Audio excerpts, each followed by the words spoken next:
The Great Pyramid of Khufu is the only surviving seven wonders of the ancient world. It was built over the course of 20 years using more than 2 million blocks of stone. The second pyramid seems almost as large, mainly because it's on a slightly higher ground. The third pyramid and its adjoining three smaller pyramids built for his queen distinguish the smallest.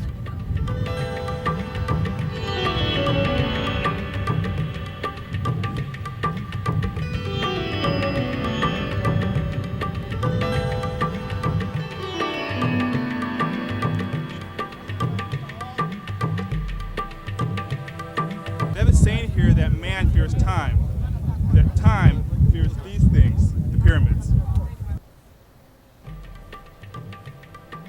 A short distance from the Great Pyramid is the Sphinx and the Valley Temple of Khephren. The purpose of the temple has been debated. Possibly it was used for the mummification process, or perhaps for the burial rituals. The main hall of the temple is in a T shape. Huge blocks of pink Aswan granite are joined with precision to form columns topped with huge capstones. But look at the size, it's so huge. It's at least like 800 tons for one piece. So the question is not how beautiful it is, it's how they raised that heavy block, okay, from the ground level just 5 or 6 meters up. And no comment, no answer for this. Nearby the temple is the Great Sphinx. This colossal figure of a human-headed lion carved from one tremendous piece of limestone guards the temple of Khephren. In fact, the Sphinx's facial features are thought to be those of the pharaoh himself. So that statue, it represents two figures together. It's body of lion and human head. It's like a message from the people to their lord, to their king. That's how we regard you. That's how we see you. Your body is so fit physically like a lion, okay?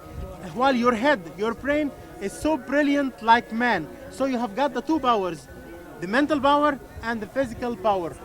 At one time, these monuments held treasures for the dead, but over the millennia, grave robbers have plundered them.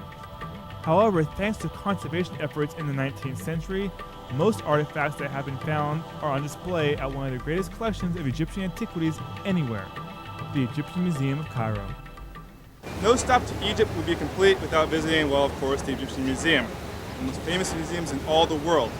Here you'll find sphinxes and mummies. So let's go inside. The Egyptian Museum is a place of true discovery. Some artifacts in the building date back some 5,000 years. But the greatest treasure is that of King Tutankhamun's tomb. Here you'll find chariots, gloves, beds, jewelry, toys, statues, and many other artifacts for a boy who was only 17 or 18 years old when he died. Like a king of this country, he must be well equipped by chariots, shields, some of weapons, as we are going to see later on. So over here, this is the shields of the king, but it's a big contradiction. When you get the shields side by side with his toys. Over here we got the toys of the king.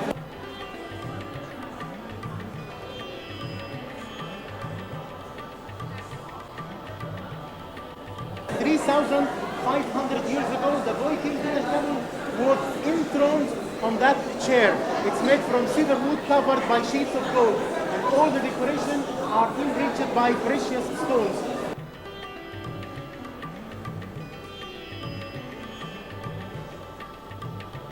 His tomb contained 4 gilded shrines nested one inside the other. All 4 of them are on display. 2 of his sarcophagi are also on display. His innermost is made of 110 kilograms of solid gold. But the centerpiece of the exhibit is the famous mask of the boy pharaoh who for nearly 4 millennia has captured the fascination and wonder of people the world over. From the youngest child to the oldest adult, and who, thanks to this exhibit, as well as the other monuments we have explored, will continue to fascinate people for many more years to come.